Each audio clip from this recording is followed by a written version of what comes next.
If you've ever poured your entire professional life into a single project, a single company, you know what I'm talking about. My name is Scott, and for 28 years I wasn't just an employee, I was the architect of the company's central nervous system. I built our proprietary logistics software, OmniTrack, from the ground up. It wasn't just a program, it was the digital soul of the business, the intricate network of arteries and veins that kept the entire operation alive. And then one Tuesday afternoon, I was told my services were no longer required. It's funny, isn't it, how they can erase 3 decades of loyalty in a 30-minute meeting. The man who did it, a new VP named Preston, all sharp suit and sharper haircut, couldn't have been more than 35. He used words like right-sizing and optimizing our human capital spend. He was outsourcing my job to a team in Bangalore, a team that had never seen our warehouses, never spoken to our drivers, and certainly never spent a sleepless night rewriting code to divert a dozen freight trucks from a blizzard in the Rockies. I'd done that. I'd done it more times than I could count. But to Preston, I was just a line item on a spreadsheet, an expensive, aging component that could be replaced with something cheaper. He thought he was being clever, a modern corporate surgeon cutting out the fat. What he didn't know was that he wasn't just cutting out the fat, he was cutting out the heart. On my last day during my exit interview, he had the gall to ask for the master password to the system. He sat there across a polished mahogany table that reeked of lemon oil and false importance, and he said, "We'll need the administrative credentials, Scott, the master key." I looked him right in the eye, a man who wouldn't know a line of code from a grocery list, and I gave it to him. I wrote it down on a crisp, clean sheet of company letterhead. Legacy Override Q4 Sunset. He took the paper, folded it neatly, and slid it into his breast pocket, a smug little smile playing on his lips. He thought he had the keys to the kingdom. What I didn't tell him was that the password wasn't just a key, it was a trigger. Years ago, I had coded a dead man's switch deep into the core of OmniTrack, a digital ghost in the machine that was tied to that specific password. The first time anyone used it, it wouldn't grant access. It would initiate a system-wide, irreversible encryption of the entire database. It was a self-destruct button masquerading as a key. They thought they were taking control. In reality, they were about to light the fuse on their own demise. This is the story of how that happened. I'm sure some of you watching have felt that sting of being undervalued, of being told your experience is a liability instead of an asset. If you have, stick around. Let me know in the comments what you think about what I did. I read all of them. And if you want to see how this plays out, make sure you hit that subscribe button for more stories where competence gets the last laugh. The final meeting was a masterclass in sterile corporate cruelty. It took place in a glass-walled conference room on the executive floor, a space I'd only been in a handful of times over my 28 years. It was Preston's turf. The air was different up there, thin and cold, recycled through vents that probably had their own dedicated maintenance budget. He wasn't alone. He had an HR representative with him, a woman named Carol, who I'd seen in the cafeteria. She looked deeply uncomfortable, her eyes darting everywhere but at me, shuffling a thin file folder that I knew contained my entire professional history, condensed into a few meaningless performance reviews and salary adjustments. Preston did all the talking. He leaned forward, steepling his fingers, trying to project an aura of somber authority, but his eyes were gleaming. He was enjoying this. "Scott," he began, "as you know, the company is moving in a new strategic direction. We're embracing a more global, agile operational model." He spewed a waterfall of buzzwords: synergy, disruption, scalability, value stream mapping. It was like he'd swallowed a business school textbook and was regurgitating it one meaningless phrase at a time. I just sat there, my hands resting on my knees, and listened. I didn't interrupt, I didn't argue. I'd learned a long time ago that you don't argue with a man who has already made up his mind. You just watch him and you learn. He explained that my role as the sole developer and manager of a legacy system was being made redundant. They were transitioning to a new support model, a managed service provider based overseas. It was more cost-effective, he said, and would allow for 24/7 operational oversight. He said it with a straight face, as if the concept of time zones was a revolutionary idea he'd just invented. The whole time I could feel the hum of the building around me. I could almost feel the flow of data through the fiber optic cables running beneath the floorboards, data being managed, sorted, and routed by the very system he was calling a legacy. OmniTrack was handling thousands of transactions a minute, coordinating hundreds of trucks and containers across 3 continents. It was the digital backbone of the entire company, and he was calling it old. It wasn't old, it was mature. When he finished his speech, he slid the folder across the table. It contained my severance package. It was an insult. A few weeks' pay for each decade of service, but capped at a number that was frankly laughable. And of course a non-compete agreement, a broad sweeping document that basically forbade me from working in logistics on the entire North American continent for 2 years. A non-compete for a man they were firing for being obsolete. The irony was so thick you could choke on it. "I'll need you to sign these," Carol said, her voice barely a whisper. I picked up the pen. I read through the documents not because I was considering fighting them, but because I wanted to see the exact terms of my cage. I signed where she indicated. I slid the folder back. Preston looked relieved. He'd expected a fight, an outburst, some messy emotional scene from the old guy. He didn't get one. I stood up. "Thank you for the opportunity, Preston," I said. My voice was even, calm. It seemed to unnerve him more than shouting would have. He stood up too, a little too quickly. "Of course, Scott, we appreciate your long service." The platitude hung in the air like poison gas. The walk back to my desk was the longest walk of my life. People saw me coming, saw the look on my face, and they knew. Heads ducked behind monitors. Conversations died. It was the corporate walk of shame. They gave me a cardboard box, an hour to pack up 28 years of my life. My coffee mug with the faded logo, a picture of my wife and kids from a decade ago, a few dog-eared programming manuals that were more sentimental than useful, my loyalties, my pride. I packed it all away. As I was about to leave, my mentee, a sharp young programmer named Dave, came over. His face was pale. "Scott, they can't be serious," he whispered. I put a hand on his shoulder. "It's just business, Dave. You keep your head down. You do good work." He looked like he wanted to say more, but I just shook my head slightly. "Not here. Not now." I took the box and walked towards the elevators, not looking back. I didn't need to. I had a perfect picture of it all in my head. Every face, every desk, every flicker of a monitor. I built that place. And as the elevator doors closed, I felt a strange sense of peace settle over me. It wasn't despair. It wasn't even anger. Not yet. It was something colder, sharper. It was the quiet, methodical calm of a man who knows the game isn't over. It was just getting started. The drive home was a blur. I remember the traffic, the brake lights, the endless gray of the interstate, but it was all just background noise. My mind was somewhere else entirely, replaying that meeting, Preston's smug face, the insult of that severance check. When I pulled into my driveway, the house was quiet. My wife Sarah was still at work. I walked through the empty rooms, the box of my office life still in my hand. I set it down on the kitchen table and just stared at it. A cardboard coffin for a career. I didn't want to drink. I didn't want to sit in a dark room and brood. The anger was there, a cold, dense knot in my stomach, but it wasn't the kind of anger that demanded a loud release. It was a quiet, industrial anger. It needed a task. It needed precision. I went out to the garage. That's my sanctuary. It smells of sawdust and oil and old iron. It's a place of order, of tangible things, of problems that can be solved with the right tool and a steady hand. In one corner, under a heavy canvas sheet, was my long-term project, a grandfather clock from the 1890s that I'd found in pieces at an estate sale. It was a complex, beautiful machine, a symphony of brass gears, weights, and pendulums. I pulled off the sheet. The clock's intricate movement was laid out on my workbench, a puzzle of hundreds of tiny, delicate parts. I picked up a small brass gear, no bigger than my thumbnail, and a pair of fine-tipped tweezers, and I started to work. My hands, which had felt so useless an hour ago, were steady again. The anger began to recede, replaced by an intense, all-consuming focus. Each piece had its place. Each gear had to mesh perfectly with the next. There was no room for ambiguity, no space for buzzwords or corporate politics. It was a world of pure, unassailable logic. As I worked, the memories started to surface, not as a flood, but as a slow, steady tide. I remembered the beginning, back when the company was just a fraction of its size, run by a man named Arthur Sterling. Mr. Sterling was old school. He wore a rumpled suit, smoked cheap cigars, and knew every single one of his employees by name. He'd hired me right out of college, a skinny kid with a degree in computer science and a head full of ideas. He was the one who gave me the green light to build OmniTrack.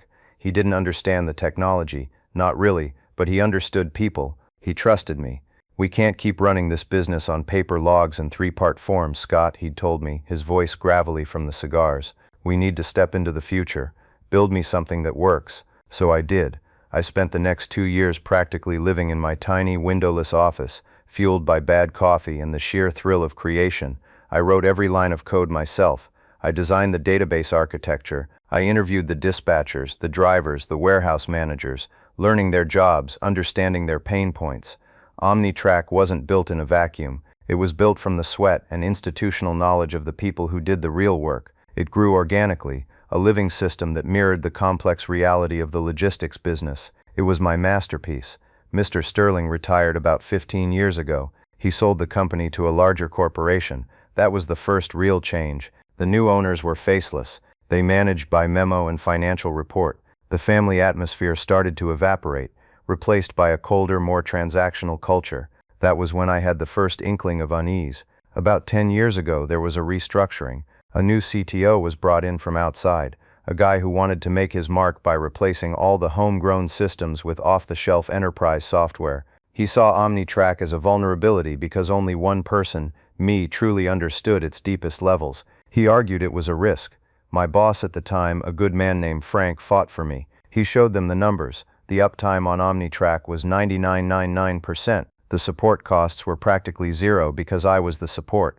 The efficiency gains it provided were worth millions a year. Frank won that battle, but the war had started. It was after that fight that I built the dead man's switch. It wasn't born of malice, not then. It was born of a grim, protective foresight. I saw the direction the corporate world was heading. I saw how easily knowledge and experience could be devalued, how a lifetime of work could be erased by a single executive with a new philosophy. The switch wasn't a weapon. In my mind, it was a guardianship protocol. It was a way to ensure that if OmniTrack ever fell into the hands of someone who was both arrogant and ignorant enough to try and seize total control without understanding the consequences, the system would protect itself. It would choose a dignified death over a slow, painful corruption by incompetence. I chose the trigger password carefully. Legacy override Q4 sunset. It sounded like exactly the kind of meaningless corporate jargon they would use. Legacy, the word they used to dismiss my work. Override, the power they craved. Q4, the quarter they always made their most ruthless cuts. And sunset, the term they used for retiring a system, or a person. It was poetry, in a grim technical sort of way. I buried the code so deep, wove it into the very fabric of the kernel's boot-up and authentication sequence, that it was invisible. It was part of the foundation. To remove it, you'd have to demolish the whole house. I never thought I'd see it used. I hoped I wouldn't. It was a dark thought, a contingency for a future I hoped would never arrive. But then, 6 months ago, Preston arrived. He was the culmination of all my fears. He came from a flashy tech startup that had burned through $100 million in venture capital before collapsing. He spoke a different language. He didn't talk about shipping or logistics. He talked about disrupting the vertical and leveraging core competencies. He saw OmniTrack, and he didn't see an elegant, powerful tool. He saw something old, undocumented by his standards, and dependent on one aging, expensive employee. He saw me. From our first meeting, I knew my time was limited. He'd look at me with this dismissive pity, like I was a dinosaur who didn't know the asteroid was coming. He'd ask me for reports and metrics that were meaningless, just to watch me work. He was building his case, and I, in turn, started quietly preparing. I made sure my personal records were scrubbed from the company servers. I double-checked the dead man's switch, running silent diagnostics. I solidified my relationships, especially with our biggest client, Axiom Global. I made sure they knew my personal cell number. It wasn't a plan for revenge. It was a plan for survival. I placed a tiny escapement lever into the clock mechanism. It clicked into place with a satisfying snick. The complex machinery of the clock was a closed system, a world of perfect cause and effect, just like OmniTrack. Preston and his new team, they thought they were stepping into a world of spreadsheets and user interfaces. They had no idea they were about to step into the intricate, unforgiving machinery that ran underneath. My phone buzzed on the workbench. It was an email from Dave. The subject line was just my name. The body was short. They have no idea what they've done. The arrogance is breathtaking. Call me when you can. I looked from the phone to the clock mechanism. The gears were all in place, waiting for the weight to be released, for the pendulum to swing. My resolve hardened. This wasn't a private breakdown anymore. This was the quiet moment before the storm, the catalyst. It was time to make a call. The gears of my own plan began to turn, much like the intricate brasswork on my workbench. My foresight wasn't just about a single dramatic act of digital sabotage. It was a layered strategy built over years of quiet observation. It was about understanding that true power in a company like ours didn't reside in a title or an office on the executive floor. It resided in the indispensable knowledge that kept the gears of the actual business turning, and I was the only one who had the complete schematic. The dead man's switch was the most dramatic piece of that strategy, but it was also the crudest. I called it a switch, but that's a simplification. It was more like a slow-acting, sophisticated poison pill woven into the system's DNA. When I wrote the code for Legacy Override Q4 Sunset, I designed it to be more than a simple rm-rf/ command that would just delete everything. That would be too obvious, too easily attributable to sabotage. No, my creation was far more elegant. The password, when entered at the root administrative level, didn't trigger an immediate deletion. Instead, it initiated a series of seemingly benign, low-priority background processes. These processes were disguised as routine maintenance scripts, database indexing, log file compression, old data archival. They were designed to run silently for about 15 to 20 minutes, giving the user a false sense of security. They would see a command prompt, think they were in, and start poking around, but what was actually happening in the background was a cascade of irreversible encryption. The script would first generate a unique 2048-bit encryption key. It would then split that key into 100 smaller fragments. Here was the part I was most proud of. It would then use the company's own logistics network against itself.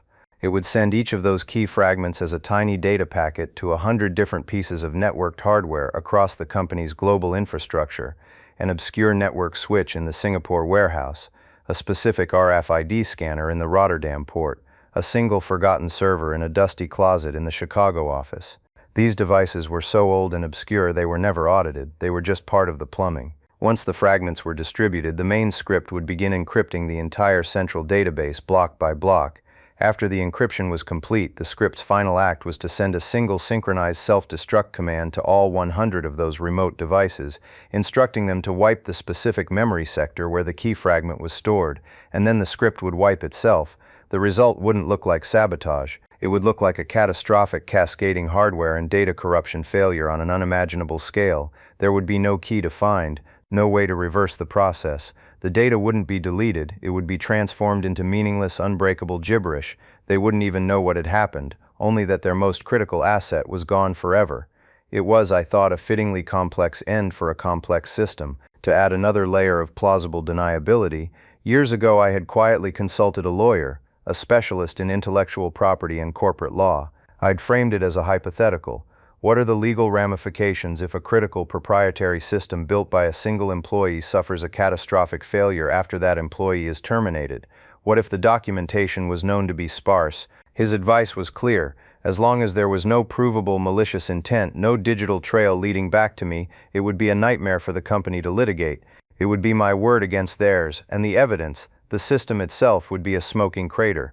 The severance agreement they had me sign, with its aggressive non-compete clause, was actually the final piece of my legal defense. By firing me and then trying to bar me from working, they were the ones acting in bad faith. Any judge would see that. Now it was time to activate the second layer of my plan, the human element. I picked up my phone and called Dave. He answered on the first ring. "Scott, are you okay?" "I'm fine, Dave. Better than fine," I said, my voice steady. "Tell me what's happening in there." "It's a circus," he said, his voice a low, hurried whisper. "Preston held a department-wide meeting this morning. He announced the new partnership with Synergistic Solutions, the team in Bangalore. He called it the dawn of a new era of efficiency. People are terrified for their jobs. The older guys, the ones who remember how things used to be, they look like they've seen a ghost. But Preston's inner circle, the new hires he brought with him, they're walking around like they just won the lottery." "Let them," I said. "Arrogance is a prelude to a fall. Listen, Dave, I need you to do something for me. I just need you to be my eyes and ears. No risks. Just observe. Let me know what the mood is, what the problems are when they start." There was a pause. "When they start." "Scott, what did you do?" "I did what was necessary to protect my life's work from being dismantled by fools," I said. "Just be careful. Don't get caught in the blast radius." I could almost hear him nodding on the other end of the line. "You can count on me, Scott. You always could. You're the one who convinced them not to lay me off during the last round of cuts. I haven't forgotten that. That was the thing about loyalty. You can't buy it with a paycheck. You earn it over years by treating people with respect. Preston, with all his MBA theories, would never understand that. The final and most crucial piece of my leverage had nothing to do with code or corporate politics. It was a man named Marcus Thorne. Marcus was the head of global logistics for Axiom Global, our largest and most demanding client. Axiom accounted for nearly 30% of our company's annual revenue. Their contract was the crown jewel, and my personal relationship with Marcus was the reason we'd kept it for the last 12 years. Marcus was like me. He was a nuts and bolts guy who had come up through the ranks. He despised corporate jargon and had no patience for incompetence. Over the years, I had become his personal fixer. When a shipment of sensitive electronics was in danger of missing a deadline for a product launch, he didn't call our sales department, he called my direct line. When they needed a custom reporting module built into OmniTrack to monitor their supply chain in real time, I was the one who flew to their headquarters, sat down with their team, and built it for them over a single weekend. The company saw Axiom Global as their client. Marcus saw me as his service provider. The company I worked for was just a detail. I knew with absolute certainty that the moment things went sideways, the first call Marcus would make wouldn't be to Preston, it would be to my personal cell phone. I had quietly cultivated this relationship for years, not as a form of sabotage, but as a matter of professional pride. I delivered results, and Marcus respected that. Preston, in his infinite wisdom, had never once reached out to Marcus. He saw client relations as the job of the sales team. He didn't understand that for a client like Axiom, the relationship wasn't built on steak dinners and golf games. It was built on the unshakable confidence that when a crisis hit, there was someone who could fix it. That someone was me, and I was gone. So I waited. I didn't have to make a move. I didn't have to send a single email or make a single call. I had built the machine, wound the spring, and set the gears in motion years ago. Now all I had to do was step back and let Preston's own arrogance push the button. I went back to my workbench, the faint smell of oil and old wood a comforting presence. I picked up the pendulum for the grandfather clock. It was a heavy brass disc, perfectly balanced. I gave it a gentle push. It began to swing back and forth with a slow, steady, inexorable rhythm. Tick, tock, the sound of time passing, the sound of inevitability. My last day was a Friday. I spent the weekend in my garage, losing myself in the methodical assembly of the grandfather clock. It was a form of meditation. Each piece fitted, each screw tightened, was a small victory, a restoration of order in my own private world while I waited for chaos to erupt in another. Sarah, my wife, was worried, of course. She saw the quiet intensity in my eyes, the way I'd retreat to my workshop for hours on end. She thought I was descending into a deep depression, shattered by the loss of my job. "Talk to me, Scott," she'd said on Saturday evening, her hand on my arm. "Don't just bottle it up, it's not healthy." I turned from the clock, my hands stained with brass polish. "I'm not bottling it up, honey," I told her, and for the first time in days I gave her a genuine smile. "I'm polishing it." She didn't understand, not completely, but she saw that the fire in my eyes wasn't one of despair, but of something else, something that looked a lot like patience. The call came on Monday afternoon, right on schedule. It was Dave, his voice tight with a mixture of horror and awe. "They did it, Scott. I can't believe it, but they actually did it." "Calm down, Dave. Tell me everything, from the beginning," I said, settling into the old chair by my workbench. "Okay, so, this morning, Preston calls a big meeting," Dave began, his words tumbling out. "He's got his new Synergistic Solutions team on a giant video conference screen. A bunch of kids in a brightly lit office in Bangalore. Preston is strutting around the conference room like a peacock, talking about seamless integration and a new paradigm of operational excellence. He's going to personally walk them through the system, grant them administrative access, and begin the knowledge transfer." I almost laughed. Knowledge transfer, as if 28 years of experience could be downloaded in an afternoon. He had the IT director with him, Jim, and Jim is looking nervous. He knows how complex OmniTrack is. He tried to suggest they do a sandbox environment first, but Preston just waved him off. Said they needed to be agile and move at the speed of business. Dave took a shaky breath. So Preston projects his laptop screen onto the main monitor. Everyone is watching. He opens up a secure terminal. He looks at this little piece of paper he takes from his wallet, and he types it in. Legacy override Q4 sunset. He hits enter. "And?" I asked, though I already knew the answer. And for a second, nothing, just a blinking cursor. Preston has this smug grin on his face. "See? We're in," he says to the room. He starts telling the Bangalore team what they're looking at. But then, The cursor freezes. The screen flickers. Then it goes to a blue screen. Not the Windows blue screen of death. This was different, a deep dark blue, with a single line of white text.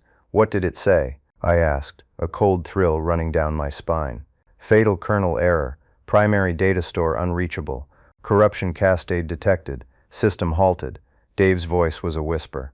Scott, that's not a real error code. I've never seen anything like it. It sounds like something out of a science fiction movie. It's real enough, I said quietly. What happened next? Panic, Dave said, and now there was a dark humor in his tone. Absolute grade A panic. Preston starts hammering on his keyboard. The IT director, Jim, rushes over. They reboot the terminal. Same thing. They try a different access point. Same thing. Then the calls start. First it's the main dispatch center. None of their consoles are working. They can't see any trucks, can't access any shipping manifests. The whole system is dark. Then the head of the Chicago warehouse calls Preston's cell, screaming that none of his RFID scanners are working. He can't process any incoming or outgoing containers. Within 30 minutes, Scott, the entire network was down.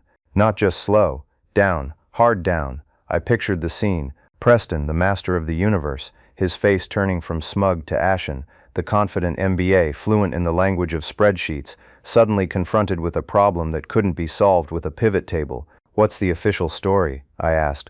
They're calling it a catastrophic server hardware failure. That's the memo that went out an hour ago. Jim, the IT director, is running around with his hair on fire. He's been trying to access the core servers, but the system is rejecting his credentials. He says the security protocols have somehow locked everyone out, even him. He thinks the primary storage array melted down and took the backup systems with it. He keeps muttering about a 1 in a billion chance of failure, a 1 in a billion chance, or a 1 in 1 certainty, designed and executed with methodical precision. And the team from Bangalore? Useless, Dave snorted. They're just sitting there on the video call with blank faces. What can they do? They've never even seen the system before. Preston finally just ended the call. The last I saw of him, he was in his glass office, pacing back and forth on his phone, yelling at someone. I think it was someone from the server manufacturer. I leaned back in my chair, the old wood creaking. The first domino had fallen, exactly as I'd planned. The beauty of it was that they were chasing a ghost. They were looking for a hardware problem, a physical cause. They would replace servers, check cables, run diagnostics until they were blue in the face. They would never find the problem because the problem wasn't in the hardware. It was in the software, a ghost that had already vanished, leaving behind an unbreakable tomb of encrypted data. Over the next 2 days, Dave's reports painted a picture of a company in free fall. The initial panic congealed into a state of grinding, operational paralysis. Without OmniTrack, they were blind. They had no way to track shipments, process orders, or manage inventory. They were trying to revert to paper and pencil, but nobody under the age of 50 even knew how. The institutional knowledge required to run the company manually had retired or been laid off years ago. The younger employees, who had only ever known the seamless efficiency of my system, were completely lost. Warehouses were at a standstill. Trucks were sitting idle in yards, their drivers unpaid and getting angrier by the hour. Customers were calling, furious, demanding to know where their shipments were. The sales team, who used to strut around making promises, were now hiding at their desks, afraid to answer their phones. Preston, according to Dave, was becoming unhinged. He was holding marathon meetings, demanding solutions from people who had no answers. The blame game was in full swing. He blamed the IT department for not having adequate backups, even though he'd been the one to deny their budget request for a new disaster recovery system 6 months earlier, calling it an unnecessary expense. He blamed the hardware vendors. He blamed his new team in Bangalore for being useless. He blamed everyone but the one person responsible for the decision that led to the collapse himself. On Wednesday afternoon, Dave told me something that made me smile.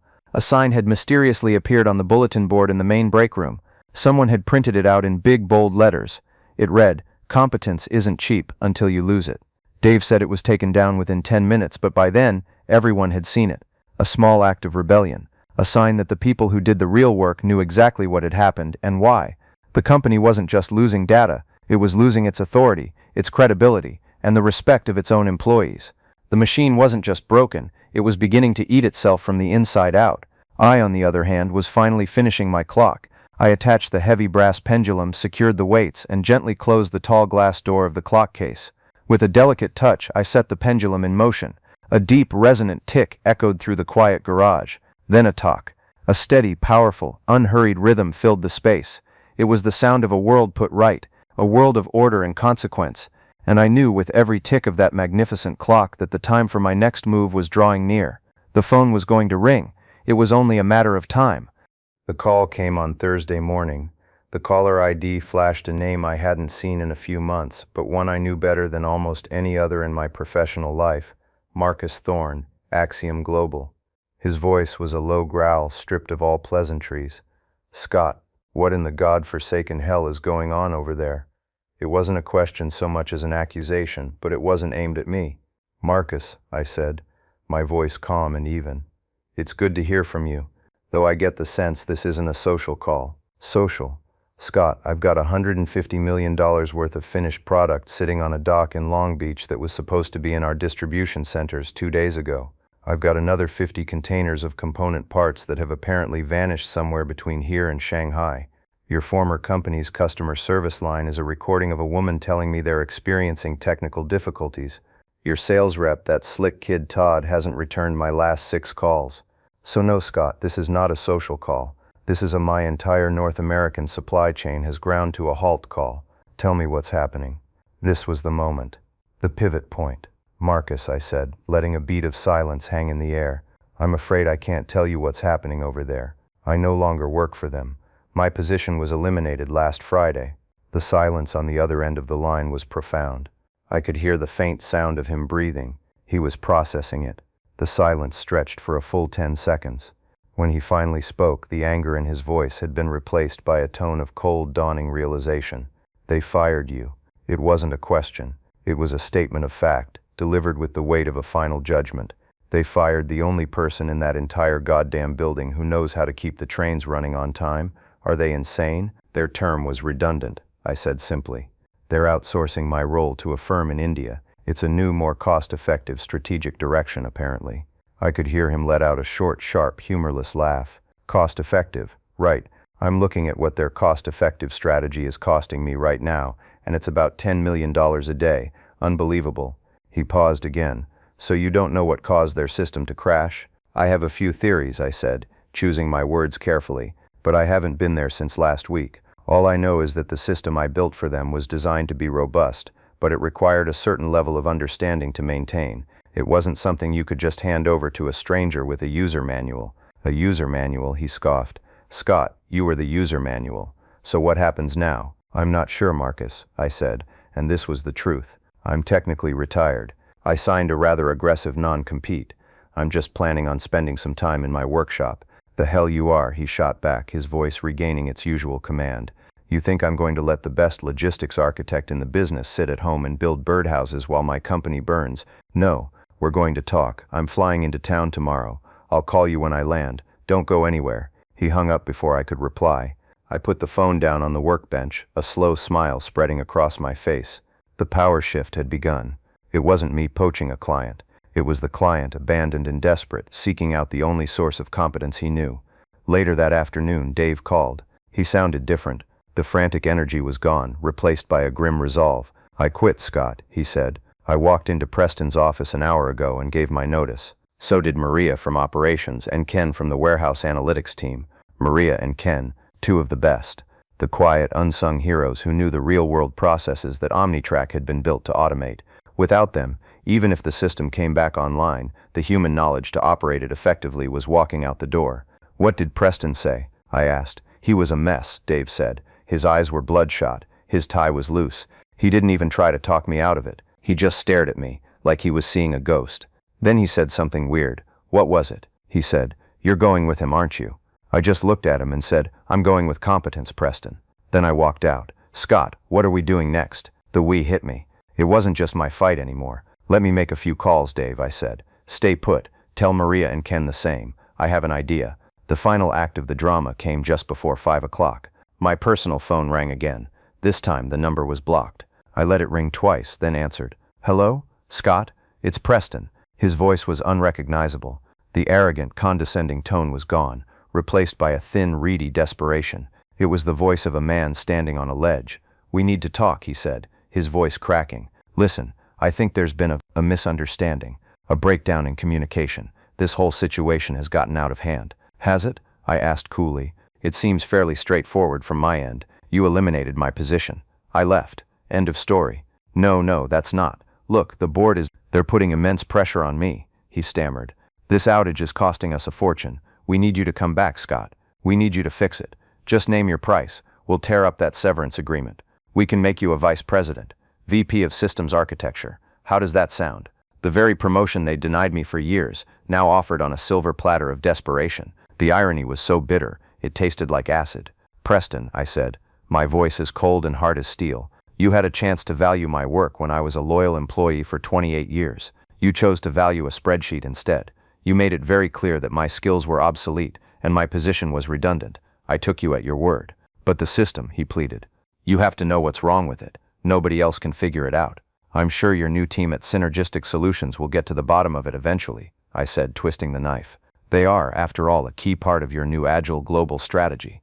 I let that hang in the air. Besides, Preston, I can't help you. I signed a non-compete agreement, remember? You were very insistent on it. I wouldn't want to violate the terms of our legally binding agreement. To hell with the non-compete, he almost shrieked. We'll waive it. Just tell me what to do. I'm sorry, Preston, I said, and the strange thing was, I almost meant it. I was sorry he was such a fool. I'm a retired man. I have a clock to fix. Goodbye. I ended the call. I didn't block his number. I wanted him to be able to call again, to leave desperate voicemails that I would never answer. I wanted him to understand the totality of his powerlessness. The balance had shifted. They thought they held all the cards, but they had forgotten that the man who builds the table the game is played on has the final say. The next day, I met Marcus Thorne in a quiet hotel bar near the airport. He looked tired but energized, like a general preparing for a new campaign. He waved away the waitress and got straight to the point. Okay, Scott, lay it on me. Your old company is dead in the water. They've breached their contract with me so spectacularly that my legal team is having a field day. I'm pulling my business. All of it. The question is, where does it go? There are other logistics companies out there, Marcus, I said, testing the waters. Titan Logistics has been trying to get your business for years. He nodded, swirling the ice in his glass of water. I know, I had dinner with their CEO, Bob Parrish, last month. They're a solid company, big, well-capitalized, but they have the same problem everyone else has. Their off-the-shelf software is clunky. It's not flexible. It can't do the custom work you used to do for me. They have the trucks and the warehouses, but they don't have the brains. He leaned forward, his eyes locking onto mine. But what if they did? I called Bob this morning. I told him about the situation. I told him I was prepared to move my entire 9-figure contract to Titan on one condition. And what condition is that? I asked, though I already knew the answer. That they hire you, Marcus said, not as an employee. I told him that would be a mistake. I told him they need to contract with your new consulting firm and give you whatever resources you need to build me a new system from the ground up, something better than OmniTrack, something built for the next 20 years. My new consulting firm, it didn't exist yet, but in Marcus's mind it was already a reality. He had created it with a single phone call. I don't have a firm, Marcus, I said. You will, he said with a grin. And I know who your first 3 employees will be. A guy named Dave, a woman named Maria, and another fellow named Ken. I did some research. They all resigned from that sinking ship yesterday. They're the best operational people they had. With you running the tech and them running the process, you're not just a consulting firm, you're a turnkey logistics solution. The sheer scale of his move was breathtaking. He wasn't just finding a new provider, he was king-making. He was taking the essential components of his old broken provider, the talent, the knowledge, the relationships, and transplanting them into a new, stronger host. He was asset stripping my old company of its only real asset, its people, and he was handing me the keys to the entire operation. Bob Parrish from Titan is expecting your call, Marcus said, sliding a business card across the table. He's very motivated. I believe my exact words were, you get Scott, you get me. You don't get Scott, you don't get a call from me ever again. I picked up the card. It felt heavy in my hand, heavy with the weight of possibility. This wasn't revenge anymore. This was vindication. This was the market, in its purest form, correcting a colossal mistake. It was recognizing and rewarding competence and punishing arrogance. There was no need for a final dramatic confrontation with Preston. His fate was already sealed, a footnote in a story that was no longer about him. I didn't need to see him fired. I didn't need to hear him beg. His defeat was absolute, rendered not by me, but by the cold, hard logic of business, a language he thought he understood but had fundamentally misread. The news of his departure came a week later, not from a dramatic call, but in a text from Dave. It was a forwarded internal memo from the old company's board of directors. It announced in sterile corporate prose that Preston was leaving the company to pursue other opportunities. It also announced an emergency audit of all technical systems and a massive write-down of quarterly profits due to unforeseen operational disruptions. The outsourcing contract with Synergistic Solutions had been terminated. The company was gutted. It would likely be sold for parts within the year. My new office wasn't on an executive floor. It was a large open-plan space in a modest industrial park, 5 miles from Titan Logistics headquarters. We had whiteboards covering every wall, and the air smelled of new carpet and hot coffee. I had a new name on the door. It wasn't a grand, pretentious name. It was simple: Bedrock Logistics Consulting. I stood with Dave, Maria, and Ken in front of the largest whiteboard. On it I had sketched out the basic architecture of a new system. It was cleaner, faster, more modular than OmniTrack. It was the system I would have built if I'd had the resources and the freedom. It was OmniTrack 2.0. Okay, I said, picking up a marker. Axiom Global's entire supply chain is our first project. Maria, Ken, I need you to map out every single process flaw you had to deal with at the old place, every workaround, every bottleneck. Dave, you and I will start designing the database schema. We're not just fixing the old problems. We're building a system so good it will make the old one look like an abacus. They all grinned. There was an energy in the room I hadn't felt in years. It wasn't the fearful, anxious energy of a corporate office. It was the focused, excited energy of creation. It was the feeling of being respected, of being in the right place with the right people, doing work that mattered. I looked at the faces of my team, loyal, brilliant, and finally free. I looked at the clean whiteboard, a blank canvas of infinite potential. This was my new throne, not a leather chair in a corner office, but a place at the head of a table, surrounded by talent, building the future. The victory wasn't in the destruction of the old, it was in the creation of the new. It's funny how things turn out. For 28 years I thought my identity was tied to that company, to that office, to that one piece of software. I was Scott, the OmniTrack guy. When they took that away from me, for a brief, terrifying moment, I felt like nothing. But they didn't take anything real, they just took the label. The value wasn't in the company, it was in me. It was in my head and in my hands. It was in the trust I had built, the knowledge I had accumulated, the team I had mentored. That's the real capital, that's the real asset. Preston and his kind, they're like men who buy a famous painting and think they own the artist's genius. They own the canvas and the paint, but they don't own the vision. They don't own the soul of the thing. My old company is gone now. Titan acquired its remaining assets, mostly trucks and warehouse leases, for pennies on the dollar last month. Axiom Global is our anchor client, and we've already signed 2 more major players who were tired of being treated like line items on a balance sheet. Bedrock is thriving. We're building something new, something better. We're a team built on a foundation of mutual respect and a shared passion for solving difficult problems. There are no buzzwords here, no empty motivational posters, just whiteboards full of complex diagrams and the quiet hum of brilliant minds at work. Sometimes, late at night, I stand in my garage and listen to the steady rhythmic beat of the grandfather clock. Tick, tock, it's a comforting sound. A reminder that some things of quality and substance, are built to last. They are built with patience, with skill, and with a deep understanding of the underlying mechanics. You can't rush them, you can't fake them, and you certainly can't outsource them. They thought they were just getting rid of an old programmer, a relic from a bygone era. They thought they were saving a few dollars. What they didn't understand is that you can't outsource a foundation. You can't put a price on institutional knowledge. You can't fire the person who holds the map and not expect to get lost. A company isn't a collection of assets or a name on a stock ticker. It's a group of people working together. And when you treat those people as disposable, you're not just being cruel, you're being stupid. You're setting your own house on fire to collect the insurance money, only to find out the policy has lapsed. That's the moral of my story. True value isn't on a spreadsheet. It's in the people who show up every day, who build and maintain the systems that everyone else takes for granted. It's in the quiet competence that is so often overlooked, underestimated, or erased. This was my story, but I know I'm not the only one. I'm sure many of you out there have your own stories of being pushed aside, of watching incompetence get rewarded while loyalty and experience are shown the door. I want to hear them. Let me know in the comments what you think. Have you ever seen a situation where the arrogant got what they deserved and competence won in the end? I read every single comment, and your stories, they matter. They remind all of us that we're not alone.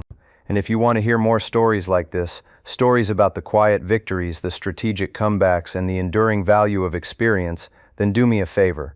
Like this video, share it with someone who might need to hear it, and make sure you hit that subscribe button and ring the bell. That way you won't miss what's coming next. Because believe me, there are always more stories to tell.